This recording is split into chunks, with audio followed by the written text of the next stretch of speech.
¿Qué tal? Bienvenidos, bienvenidas a la segunda emisión de Ellas Dicen, un programa integrado por mujeres periodistas. Y hoy nos acompañan dos profesionales del periodismo. Ellas son Paulina Rosales y Lorena Sandoval.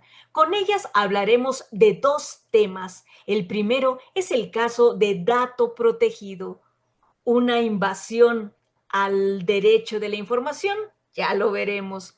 Y el segundo tema es la gentrificación, que este fin de semana se hizo visible en Querétaro por primera vez con una manifestación de los habitantes del barrio de San Francisquito. Acompáñennos.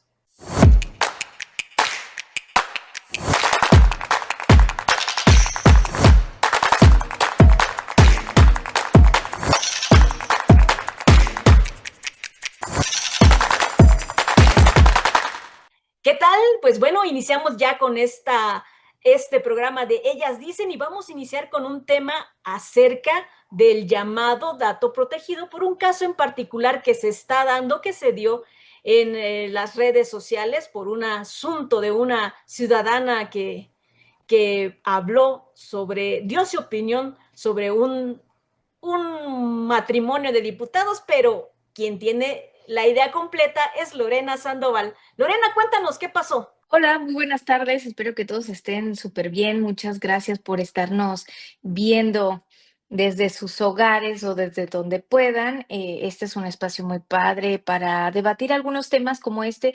Si bien es nacional, creo que nos toca a todas las personas porque ya no se trata de si eres periodista o no eres periodista, pues es sobre la libertad que podemos tener o no de poder expresar nuestras ideas, pues a través de nuestras redes sociales, ¿no? Como pasó en Sonora, tenemos ahí el caso de, ya no sé ni siquiera si decir el nombre de esta diputada, que pues fue señalada por una ciudadana común y corriente, refiriendo ahí que ella no estaría en su puesto si no fuera pues por su esposo, ¿no? Su esposo que preside la Cámara de Diputados. Su nombre de este presidente es Sergio Gutiérrez, de su esposa, pues repito, ya no sé si decirlo o no. Ayer justo terminaron los 30 días de disculpas por parte de esta ciudadana, eh, a través de la nomenclatura dato protegido. Pero, ¿qué pasa aquí? Más allá de decir podemos o no podemos expresarnos, hay un debate donde, pues, ella refiere que sufrió violencia política de género al haber sido señalada por esta ciudadana de que ella no pudo haber, tenido este cargo si no hubiera sido por su esposo. Sin embargo, pues, ella gana la mayoría relativa, que es cuando votan por ella, ¿no? Entonces, viene el debate de si se trata de violencia política de género o no se trata de violencia política de género. Y, yo creo que no fue violencia política de género, sino una forma de expresarse por parte de las ciudadanas, porque también el trabajo de la diputada, pues, no se ha visto tanto, ¿no? A veces no solamente es llegar al poder, sino la responsabilidad que se tiene estando en el poder y cómo lo trabajas. ¿Qué pasó después de que esta ciudadana puso a través de su cuenta de ex, esta frase de que ella no estaría en este cargo si no fuera por su esposo? Bueno, pues, se sintió ofendida y, la demandó por, repito, violencia política de género y gana la demanda. Y entonces, además de pagar una multa de más de 1,000 pesos por parte de la ciudadana, tuvo que disculparse durante 30 días a través de sus redes sociales, señalando un texto que la misma corte le dio, ¿no? Te pido una disculpa, dato protegido, por el mensaje que estuvo cargado de violencia simbólica, psicológica, por interpósita persona digital, mediática y análoga, así como de discriminación basado en estereotipos de género, lo cual perjudicó tus derechos político-electorales. Entonces, tuvo que ponerlo, no podía, dirigirse de otra manera, trató de contrademandar, pero esta es una muestra de cómo va avanzando la censura en nuestro país. Puede parecer un poco risorio, pero entrevistaban a Xóchitl Gálvez, la ex candidata presidencial, quien había puesto su equipo de abogados para poder apoyar a esta ciudadana. y poder defenderse ante esta situación y decía, si te dedicas a esto de la política y tienes la piel delgada, pues mejor no te dediques a la política, ¿no? Porque vas a recibir críticas, no todos los mensajes van a ser positivos. Y pues esto es un mensaje muy fuerte porque ella dice que se están violentando sus derechos como mujer, pero luego el diputado va a defender a su esposa a un programa público, a un espacio público, a MBS, a un programa de noticias y decíamos, ¿por qué no va la diputada? O sea, ¿por qué no va la diputada a dar su voz a todos estos mensajes que ella genera a raíz de esta publicación en sus redes sociales y defender a la figura de la mujer? Bueno, ¿por qué no va ella y se defiende y da sus argumentos? ¿Y por qué tiene que ir su esposo a dar, pues, todos estos comentarios argumentativos de por qué la diputada está en lo correcto, ¿no? Entonces, volvemos a escondernos detrás también de una figura masculina o de una figura políticamente fuerte al ser el presidente de la Cámara de Diputados. Es un mensaje que nos da por los dos lados, ¿no? Entonces, quieres apoyar, tomar la bandera del feminismo, pero no estás saliendo a defenderte, estás dejando que alguien más te defienda. Ahora viene también mm, pues el tener el cuidado de cómo nos vamos a expresar en el futuro, ¿no? Cómo nos vamos a poder, pues sí, dirigir a estos políticos, cómo vamos a señalar si está al tendiente ahí a que, pues vamos a ser demandados en cualquier momento. Ya no podemos señalar los errores o las faltas o las ausencias, porque todo esto pasa en un ámbito político, social, ¿no? Entonces, yo creo que es un ejemplo muy fuerte que se da, estos 2 diputados, eh, después de esto salen sus lujos y empiezan a ser señalados por otras cosas. ¿Es válido? ¿No es válido? Ya podemos señalar sus faltas, ¿no? Porque, pues, son lujos y vienen de una fuerza política que viene de la austeridad republicana, ¿no? En donde no tenemos que hacer gastos excesivos y dejarnos maravillar por el dinero, porque, pues, de eso no se trata la política social y compartida. Entonces, ¿qué pasa ahí? ¿Qué pasa con las fuerzas políticas? ¿Qué pasa con los derechos sociales? ¿Qué pasa con los derechos periodísticos? ¿Podemos o no dirigirnos? Y esto, repito, pues es algo que ya no nada más nos afecta a nosotros como gremio, sino socialmente hablando. Iniciaste diciendo del caso dato protegido y dijiste, ya no sé si mencionar el nombre de esta diputada o no, porque no sé qué va a pasar, ¿no? Y entonces eso es un agravio concreto a la libertad de expresión, o sea, el ya no poder saber hasta dónde podemos decir y qué no, pues definitivamente estamos ante un caso en que pues está violando nuestra garantía de libertad de expresión, porque la libertad de expresión es eso, es decir lo que nosotros pensemos, ¿sí? Y en este caso de criticar a una autoridad sin tener el temor de que vaya a tener una repercusión. Y lo que tú dices es un caso de muchos que ya se está volviendo como un patrón, ¿no? Ya se está volviendo como un patrón. Es una epidemia, Lola. Exactamente, y que agarraron el caminito de la violencia de género, ¿no? Recordemos lo que está pasando en el caso con la gobernadora de Campeche, que utilizando este mismo argumento, el Tribunal Electoral, en este caso local, sancionó a un periodista y no solamente lo sancionó económicamente, sino que le prohibió ejercer ejercer el periodismo durante 2 años. Tiene que pagar una multa que si no la paga podría perder su propiedad. Su medio tuvo que cerrar, aunque él dijo que pues, ya estaba cerrado desde hace 2 años. Entonces, lo pone contra la pared, ¿no? Estamos hablando de ese caso. Recientemente estaba escuchando que otros 3 periodistas tuvieron la misma sentencia de parte de una demanda, de una denuncia de Laida Sansores, la gobernadora Campeche, ¿no? Y exactamente el mismo caminito que porque violencia de género Política de género. Ajá. y se agarró eso. Así es, política de género. En Acapulco, Abelina, la alcaldesa de Acapulco, también ganó una demanda en contra de un periodista que tiene que disculparse durante 20 días y solo porque él sacó una nota donde la misma Auditoría Superior de la Federación detectó un desvío de recursos de 200,000 pesos, creo, o un poquito más.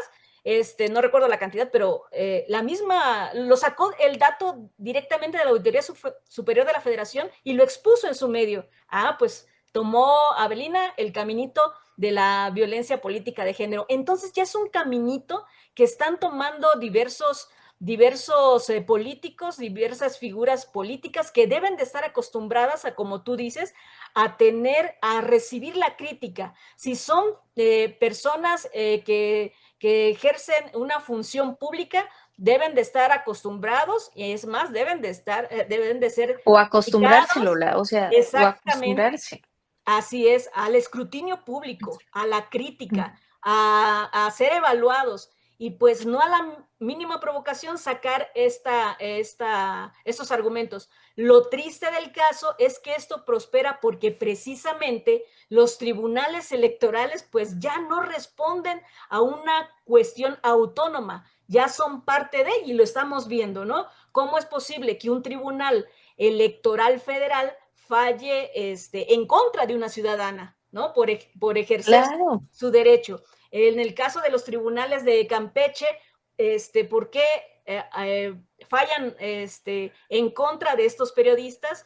Y pues bueno, quiere decir que el sistema pues ya está cooptado de tal manera que ya no tienes para dónde hacerte, ¿no? Antes pues teníamos que el INAI o la Comisión de Derechos Humanos, el Poder Judicial, Pero los donde uno pudiera, desaparecieron. exacto, donde uno pudiera defenderse. Ahora, ¿qué nos queda?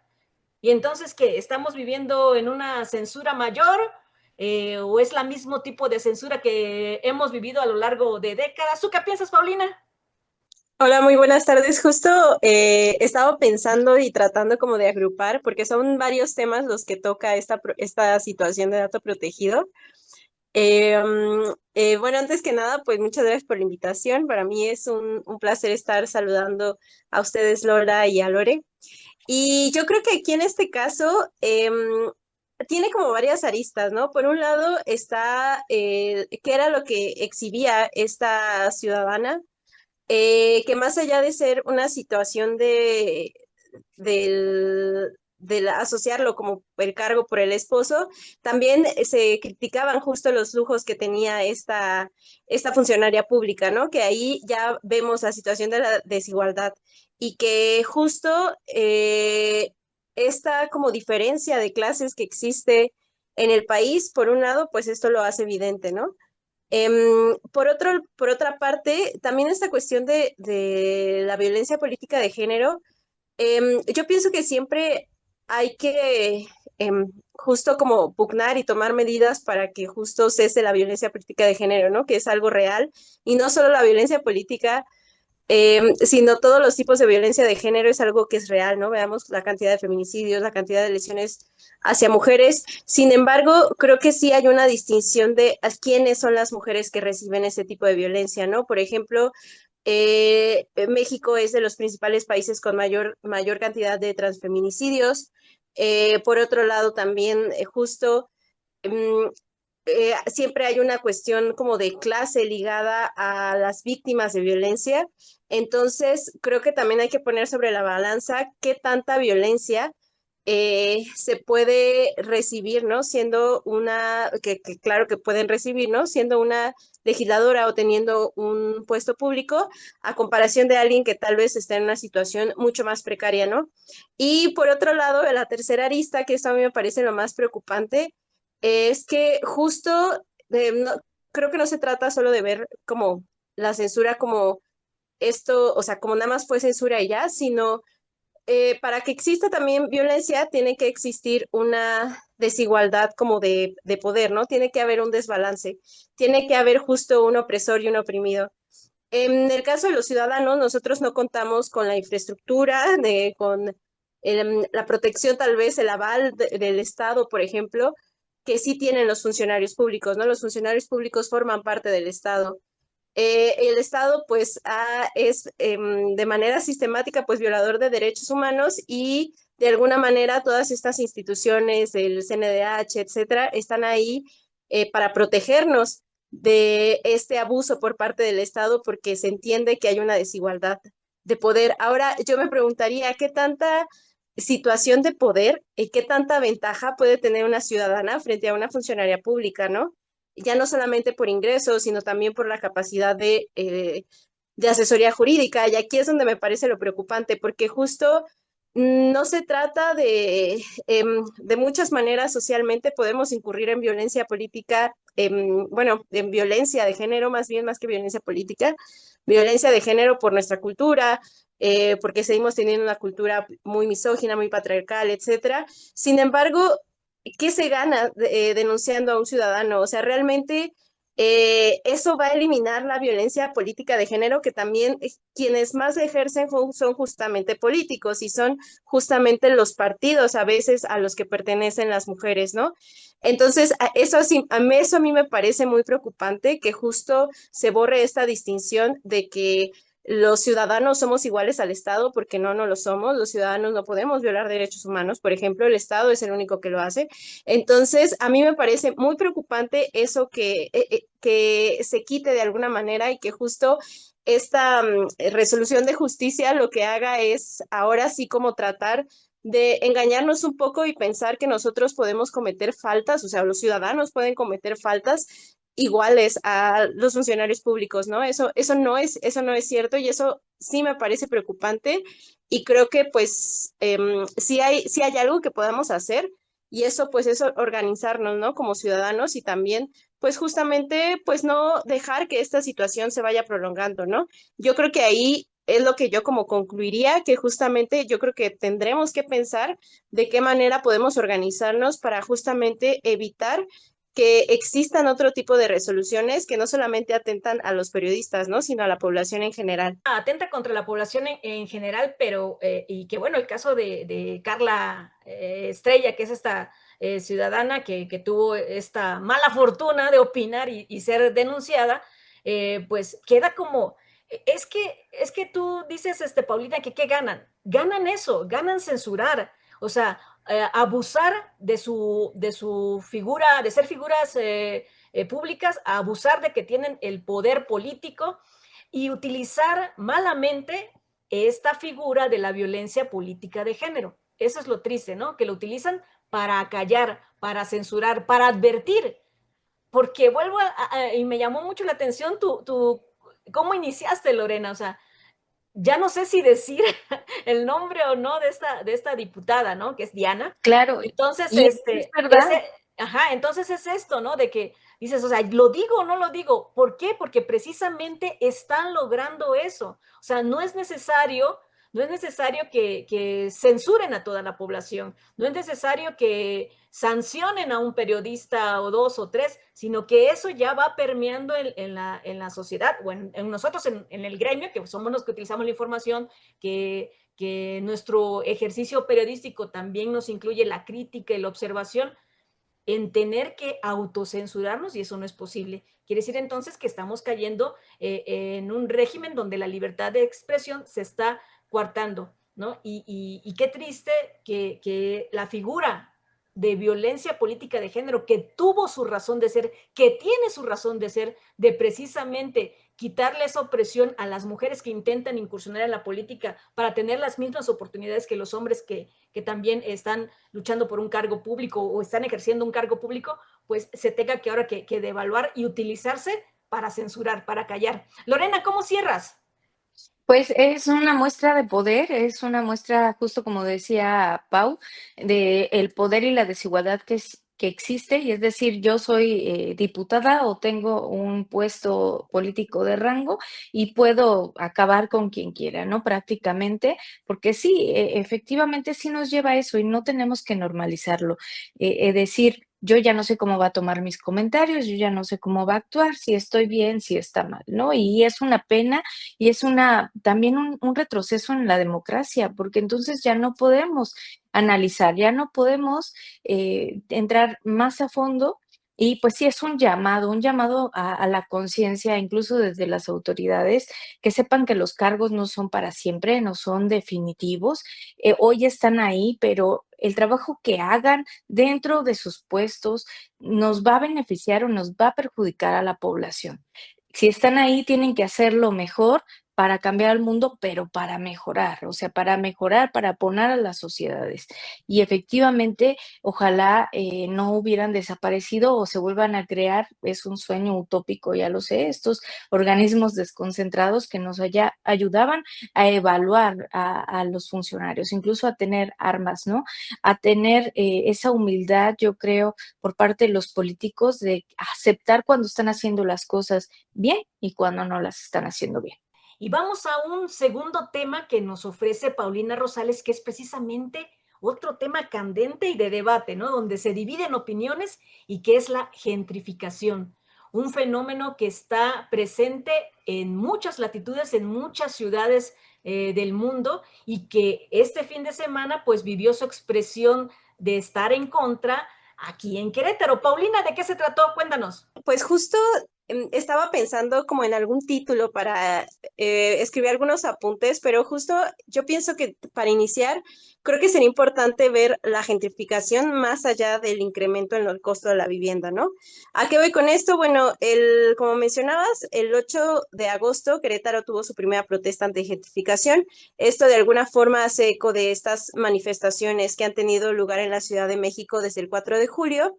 Y bueno, muchas veces no se tiene mucha claridad acerca de qué es este término de la gentrificación, pero de alguna forma podemos definirla como aquel proceso en el que se ve expulsando a una población de un sitio en específico por parte de empresas o por parte de otros grupos que tienen mayor poder adquisitivo y que justo van cambiando, van teniendo como varias consecuencias, entre ellas, pues justo que se elimina el tejido social, ¿no? O eliminar esta noción como de comunidad que existen en esa zona.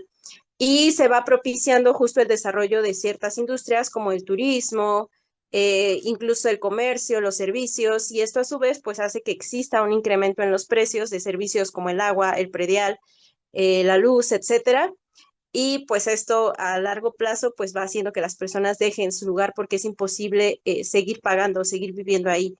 Y bueno, estas protestas que se llevaron a cabo primero en la Ciudad de Género, primero tuvieron pues, varias posturas. Por un lado, hay personas que las consideran como una protesta contra los gringos, contra los turistas, o estos clásicos, ¿no? De que son resentidos sociales y muchos calificativos que han sido utilizados por la derecha para denostar la protesta social, ¿no? Y sobre todo para negar que se hable del trasfondo de la gentrificación, ¿no? Y que es el derecho a la vivienda.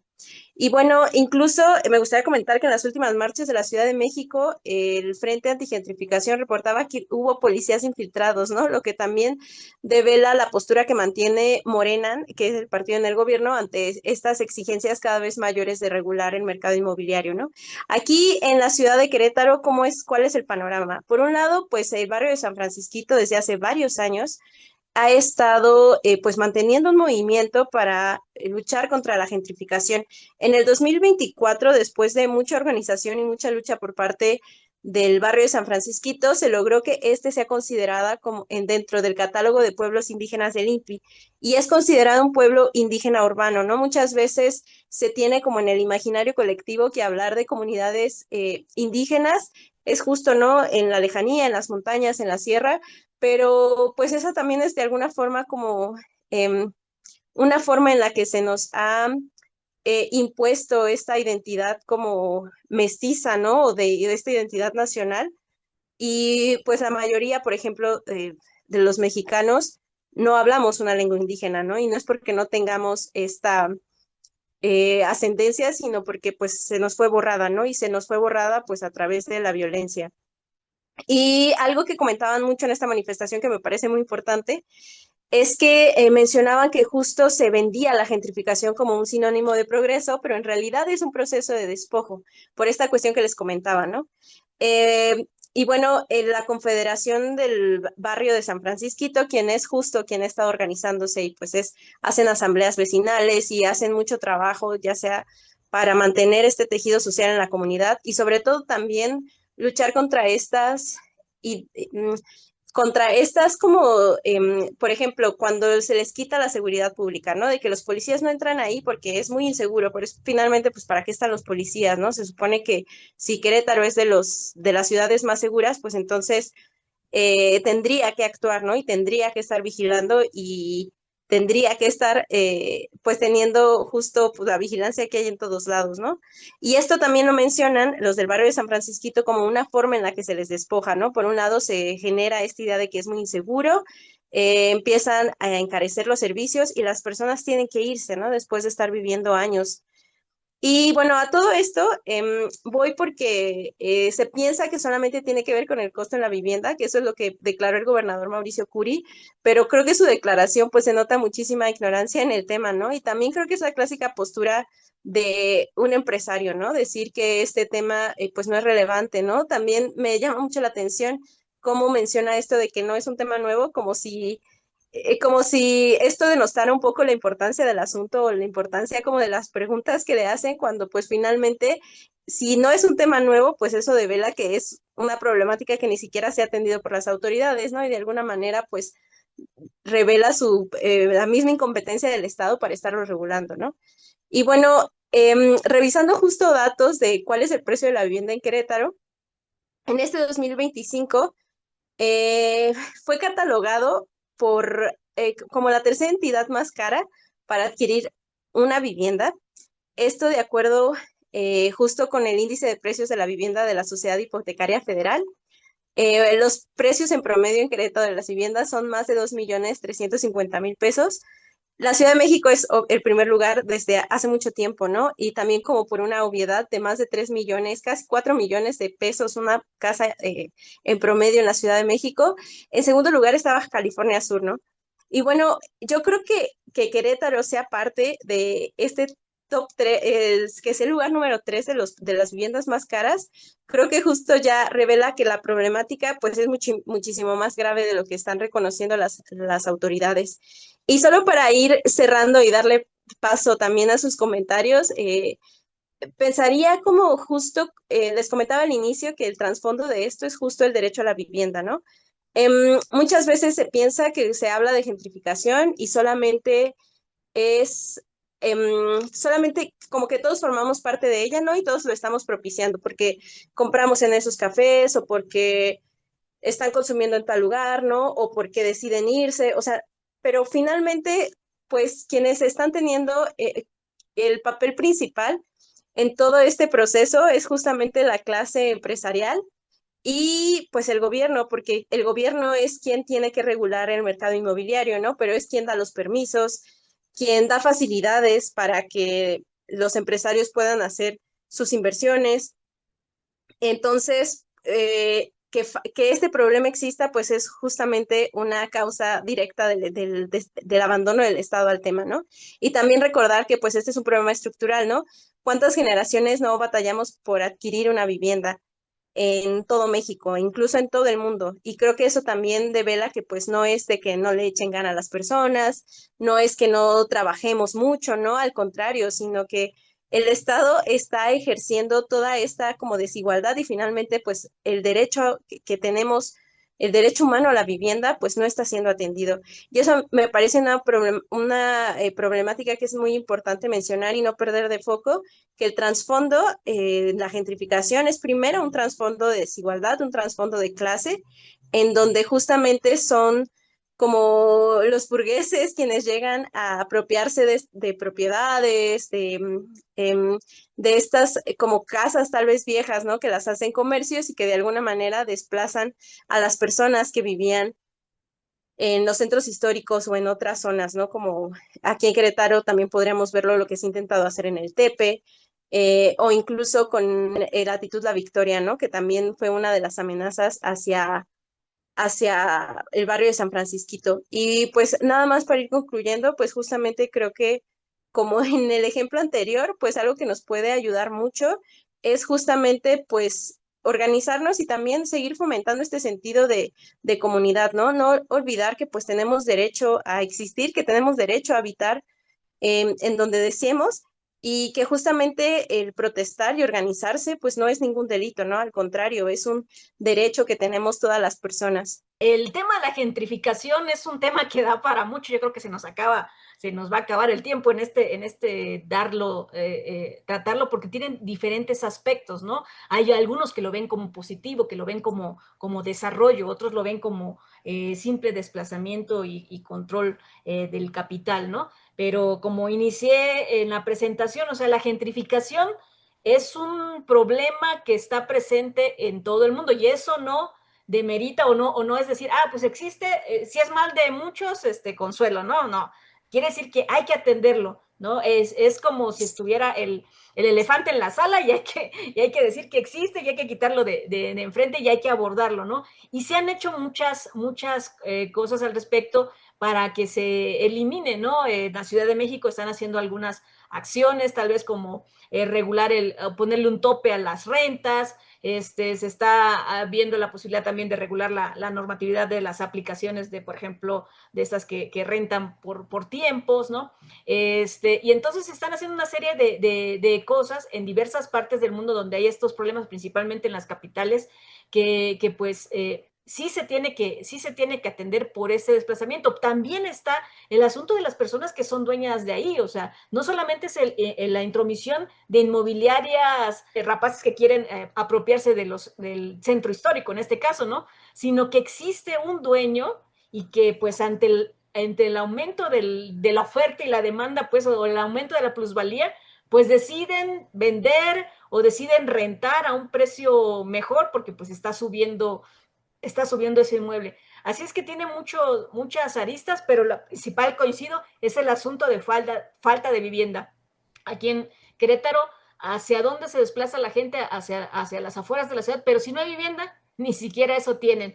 Lorena, ¿tú cómo ves el asunto? Justo me puse a investigar un poquito y decían que gracias a la lucha que han hecho las personas, los habitantes de los barrios como es San Francisquito, pues es que realmente han impedido un poco que se dé la gentrificación en cuanto a la parte de la vivienda a un ritmo catastrófico, por llamarlo de alguna manera.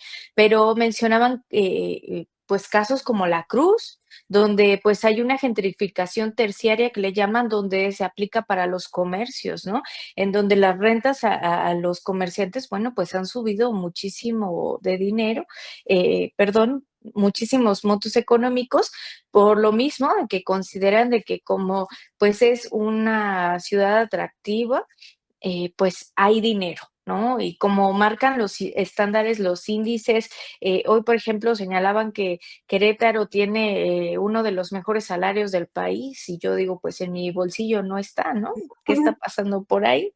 Pero bueno, ese es otro tema. También se da en Jurica, donde pues con la llegada de toda la gente adinerada, bueno, pues también está creciendo, las rentas están pues muy altas y sí hay vivienda, pero hay vivienda sola, hay vivienda desocupada por lo mismo. Sus precios son inaccesibles o inalcanzables para las personas pues que tenemos un ¿cómo llamarlo? Pues sí, un salario modesto, ¿no? O sea, que no llegamos a las santas cantidades y parece que están esperando a todas esas personas que vienen del extranjero para que lleguen y lo renten porque, pues, cotizando en dólares, para ellos es más barato, ¿no? Venir a vivir aquí a Querétaro. Entonces, creo que sí es un problema que se debe trabajar de fondo, sí es un problema que tiene que ver con la vivienda, pero también creo que las redes sociales no nos ayudan mucho. A veces se le invierte mucho a trabajar con influencers y a dar todos estos estímulos positivos que tiene Querétaro para el desarrollo, pero ¿qué está pasando? Bueno, pues están generando todas estas problemáticas de fondo donde la desigualdad se ve cada vez más, ¿no? Donde las mismas personas en algunas casas del centro histórico pues dejan de vivir ahí porque el predio se vuelve inalcanzable, o ya mejor voy a rentar a ver si sale algo. No está regulado el Airbnb, que, perdón si ya dije la marca de la aplicación, pero no está realmente regulado. Incluso los hoteleros pedían que se regulara este tipo de rentas porque les está quitando huéspedes dentro de los hoteles, ¿no? Entonces, cada vez para las personas que vivimos en la ciudad, cada vez esto se vuelve un modo de vida un poco más complejo en donde pues sí vivimos aquí, pero no podemos acceder a ciertas cosas porque está faltando una regulación, ¿no? El poder meter las manos al fuego, quemarnos un poquito y poder poner un tope. Eso me encantaría, o sea, que lo analizaran, poder tener un tope de la vivienda, porque si no, entonces se vuelve una estrategia de mercadotecnia donde pues la oferta y la demanda, si mi vecino está rentando a 25,000 pesos, yo por qué voy a seguir rentando a 10,000 pesos, 8,000 pesos, ¿no? 7,000 pesos, o sea, esas cosas ya no se ven, incluso en los locales pequeños del centro histórico. Entonces, creo que es un tema muy importante que no se debe de dejar pues sí, al vacío o decir no existe o es la inflación la que está colocando los precios o es el desarrollo, porque pues los que vivimos aquí lo estamos resintiendo. Qué bueno que hay estas manifestaciones, qué bueno que se ponga el tema sobre la mesa, sobre la palestra social, que nos demos cuenta de esto. Y qué bueno también que no se dio el caso como se dio en la Ciudad de México, donde los manifestantes destruyeron. Aquí fue una manifestación respetuosa, fue una manifestación, sí, de la gente que participó, que llevaban sus pancartas y todo, pero estuvo bien, ¿no? O sea, y así deben de ser las protestas, las manifestaciones, expresar las ideas, y que no sean reprimidas, pero tampoco destruir, porque también eso nos lleva a complicaciones. Paulina, no sé si quieras cerrar. Bueno, a mí nada más me gustaría concluir mencionando que no hay una manera como única o una manera como ideal de protestar. O sea, finalmente creo que es un derecho que se ejerce y finalmente pues los derechos sociales se luchan, ¿no? Para conquistarlos, no se dan por pidiéndolos por favor. Lamentablemente eso es lo que nos enseña la historia. Y creo que esto a veces también forma parte de justo como estas... cómo a veces interiorizamos justo esta criminalización a la protesta, ¿no? Justo en un estado en donde se ve muy mal esto, pues es muy difícil que las personas salgan y protesten, ¿no? Por eso yo creo que es doblemente un reconocimiento grande a las personas de San Francisquito que no han dejado de estar en la lucha. Y solamente como para ir terminando, pues también esto, ¿no? De mencionar, o sea, como por qué se les ve como violentos a las personas manifestantes cuando no se ve como violencia, por ejemplo, que existan malas condiciones laborales para los trabajadores, que no podamos tener acceso a una vivienda, ¿no? Que es como uno de los derechos básicos, que no nos alcance el sueldo para el final de la quincena, ¿no? Eso también es violencia y es una violencia sistemática. Entonces, pues esa sería como mi última conclusión y pues creo que nos falta un tema, así que hay que seguir. Pero yo quiero hablar acerca de la movilidad, de una futura movilidad que es a través del tren México-Querétaro, uno de los proyectos insignia de este gobierno federal encabezado por Claudia Sheinbaum, que lo propuso desde que estaba en campaña, un proyecto que se rezagó, que se quedó en el baúl de los proyectos sexenales, en el caso de Peña Nieto, que tuvo que cancelarlo por unas cuestiones de corrupción, y pues que este año lo retoma Claudia Sheinbaum, este sexenio lo retoma Claudia Sheinbaum. Y bueno, les platico rápido cuáles son los puntos de lo que trata este tren México-Querétaro, que bueno, que es una construcción que ya inició en este periodo de abril 2025, son 226 kilómetros que se van a construir, se van a tratar de conservar los derechos de vía que ya existe del tren de carga, se va a construir en unas partes una vía especial para el tren de pasajeros y otra parte de la vía pues se va a compartir con el tren de carga, ¿no? Es una obra que va a costar 144,000 millones de pesos y que se proyecta esté concluido dentro de 2 años y medio, es decir, para 2027. En estos últimos días la presidenta dijo que pues espera que en el primer trimestre del 2027 ya sea inaugurada y que ya esté operando el tren México-Querétaro, que va a beneficiar o que va a tener un tránsito de personas de 6 millones de personas de manera anual. Y junto con eso, pues también está el tramo de Querétaro-Irapuato, que también ya se está trabajando sobre ese tramo, Querétaro-Irapuato, y que bueno, que ya también comenzaron las obras. Esto fue en julio. Y bueno, este tren México-Querétaro pues genera una serie de retos en diferentes aspectos que se van a tener que ir resolviendo poco a poco y que por eso lo pongo sobre la mesa porque seguramente es un tema que no nada más lo vamos a tratar ahorita, sino conforme vaya desarrollándose el proyecto, lo vamos a ir comentando porque son muchos aspectos que se tiene que ver. Y en este caso pues yo les extiendo esta baraja de los retos que yo observo que se tiene que proyectar en ese tren México-Querétaro.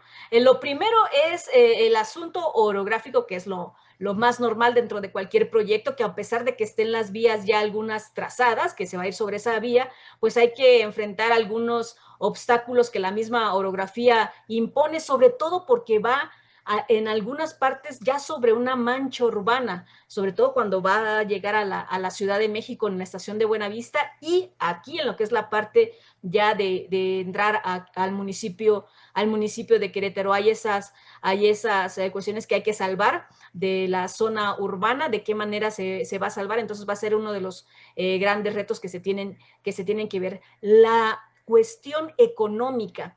Es un proyecto que, como les comenté, tiene el valor de 144,000 millones de pesos, es lo que se tiene presupuestado. Sin embargo, pues ya hemos visto que en este sexenio anterior, que también fue conducido por López Obrador, por Morena, pues las cuentas, pues como que no les salen, ¿no? Recordemos que el Tren Maya tenía un costo de 116,000 millones de pesos y terminó en 300,000 millones de pesos. La refinería de Dos Bocas estaba presupuestada para 8,000 millones de dólares y terminó en 20,000 millones de dólares. Entonces, pues es un costo que se triplica del originalmente planeado y pues ojalá que sí, en este caso sí se respete ese presupuesto. ¿Por qué? Porque México también vive una situación de endeudamiento, ¿no? El sexenio de López Obrador nos dejó con un alto nivel de endeudamiento y que esto está estrechando las posibilidades de que esta administración que encabeza Claudia Sheinbaum pues obtenga recursos, ya no hay de dónde sacar dinero y pues bueno, se puede complicar la construcción en cuanto a recursos se refiere. Esperemos a ver cómo lo va a ir librando. La otra parte es el derecho de vía. Si bien el gobierno del estado de Querétaro se va a hacer cargo de ir viendo los derechos de vía en lo que corresponde a la entidad, en el caso del Estado de México y en el caso de Hidalgo, pues van a ver lo correspondiente. En Querétaro, pues se van a ver afectados 9 ejidos y que ya están teniendo construcción, ya están teniendo trazos, pero no saben nada al respecto de cuánto les van a pagar, de indemnización, cuándo se lo van a pagar. O sea, si bien ya dieron el permiso bajo la negociación que tuvo el gobierno del estado, pues todavía no ven claro de cuánto van a recibir por dar paso libre por sus tierras a este proyecto del tren. Y lo que está ocurriendo actualmente en el asunto de que no se ponen de acuerdo, que es un reto político, acerca de las estaciones que van a estar dentro de Querétaro. Si bien ya sabemos que ya está definido que en San Juan del Río va a haber una estación, que va a haber otro paradero, no estación, en lo que es el Aeropuerto Intercontinental Internacional de Querétaro, todavía está en definición dónde va a parar el tren o dónde va a haber una estación en el municipio de Querétaro. El plan original que está encabezado por el Ejército Mexicano pues está ubicando ese paradero en lo que es la antigua estación del ferrocarril. Ahí la está planeando y el gobierno del estado, junto con el municipio, que son panistas, pues prefieren que esa estación se vaya hacia las afueras, justamente atrás de lo que es el campo militar número 17, donde ellos consideran espacio, ¿no? Entonces, está esa definición política que no se ha resuelto, ¿no? Pese a que dicen que hay negociaciones, en que sí lo están viendo, en que el gobernador asegura que ya platicó con la presidenta y que sí hay la posibilidad de que haga un paradero o una parada rápida en la antigua estación del ferrocarril y que la estación se ubique atrás del campo militar. Lo cierto es que no hay ningún tipo de acuerdo al respecto, ¿no? ¿Qué es la diferencia entre una estación y un paradero o un paradero rápido? si se ubica la estación ya sea en cualquiera de los puntos, implica mayor espacio de movimiento. ¿Por qué? Porque no solamente se tiene que poner en lo que es el andén, donde va a haber salas de espera, taquillas y demás servicios para la gente que esté en la estación, sino que también afuera tiene que contar con bahías de llegada de los carros, tiene que haber un estacionamiento de por lo menos 100 vehículos, tiene que haber lugares donde se pueda, una especie se está proyectando una especie de paradero para automóviles, para autobuses, perdón, para autobuses y que se pueda abordar. Entonces se planea que así sean las estaciones, mientras que un paradero es simplemente la parte de lo que son los servicios básicos para que descienda y ascienda pasaje, sin tener esta infraestructura a su alrededor de estacionamiento, de paraderos para autobuses y demás. Entonces estamos hablando de un espacio grande. Que el ejército, quien está encargado de esta obra, que pues dicen que podrían tomar lo que es el parque Alcanfores, podrían utilizarlo. Mientras tanto, sigue avanzando las obras, siguen avanzando en lo que es el tramo de Querétaro-Irapuato. Ya salieron las licitaciones para lo que va a ser el tramo de Querétaro a Paseo el Grande. Ya está esa primera licitación de quienes van a realizar la obra, pero no hay definición en lo que es el paso concretamente por el municipio de Querétaro. Entonces, pues bueno, les digo, son los retos que tiene que enfrentar este tren México-Querétaro, que yo los expongo de esta manera rápida: la parte orográfica, la parte de derechos de vía, la parte económica y la parte política que se va a meter en este asunto del tren México-Querétaro. ¿Cómo ven ustedes, chicas? Pues es muy interesante, ¿no? Con nuestra presidenta, que le llaman la presidenta de los trenes, que porque es uno de sus grandes proyectos, el poder trabajar la conectividad a través de los trenes. Esperemos que funcione, o sea, realmente pues sería algo muy bueno, creo yo, para el desarrollo y la movilidad, para poder ir incluso a tu concierto favorito, a ver una obra de teatro en la Ciudad de México y saber que puedes regresar a tu casa sin tanto tráfico como lo es hoy la carretera 57, ¿no? Pero creo que sí tiene muchos puntos importantes, eso de los ejidos que comentabas, Lola, súper importante, porque parece ser que en algunas ocasiones dejan de entrever que pues, será la federación quien pague los ejidos y que el gobierno estatal solo acompañará en la tramitología o en algunos permisos, pero en otros momentos no. Incluso preguntándole a las autoridades dicen, no, pues es que se nos ha pedido que la federación es quien va a informar y estamos todos atentos de cuándo va a pasar ese tipo de cosas.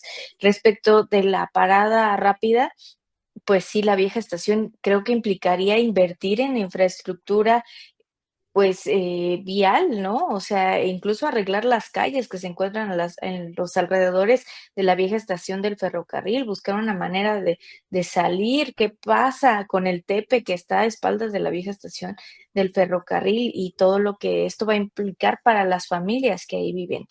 ¿No? Y a mí me llama mucho la atención de esta estación que pudiera estar en la zona militar, porque no sé si ustedes recuerden que todavía hace algunos meses se tocaba el tema de que la zona militar podría mudarse y quedar ese espacio ahí. Entonces, no sé si es un plan B en el que sí se mude la zona militar y utilicen todo ese espacio para tener esta infraestructura que se necesita para una terminal, ¿no? Se me hace un proyecto muy interesante, de verdad, ojalá se logre. Me gustaría mucho, pero sí creo que tiene todas estas complejidades y que ir sobre cáscaras de plátano casi caminando en este proyecto, bueno, pues no nos va a beneficiar porque el tiempo avanza. Ahorita ya faltan muy pocos meses para terminar el año y pues no vemos realmente avance. La presidenta hablaba de un 4% de avance, pero casi es más tramitología en Hidalgo, digamos, ¿no?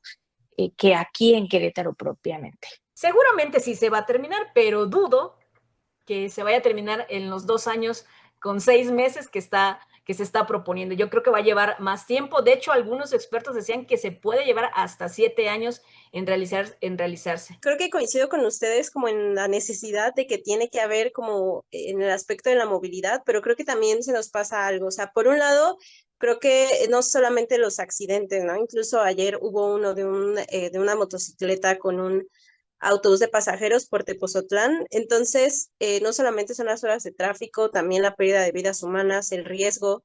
Pero, por ejemplo, en el caso de Tepozotlán y en el caso del tramo que va como de Pedro Escobedo hacia Querétaro, justo donde está la entrada hacia el Aeropuerto Internacional de Querétaro, o sea, en ambas zonas pasa la misma problemática, ¿no? Y es la gran cantidad de camiones de carga que están pasando justo como a estas bodegas o esta zona industrial, ¿no? O sea, se industrializó tanto esas zonas, pero se planeó tan poco que a la fecha estamos viviendo esas consecuencias. Entonces, yo creo que si bien esto puede aligerar mucho, creo que también es importante no solamente como dejar o atribuirle todo al tren, ¿no? Que el tren va a ser la solución mágica, porque finalmente, si no se empieza también a regular esta parte del tránsito pesado, pero en el sentido de la gran cantidad de industrialización que hay en esas zonas, pues es inevitable que exista un montón de tráfico y que sea un tránsito muy riesgoso, que además la carretera necesite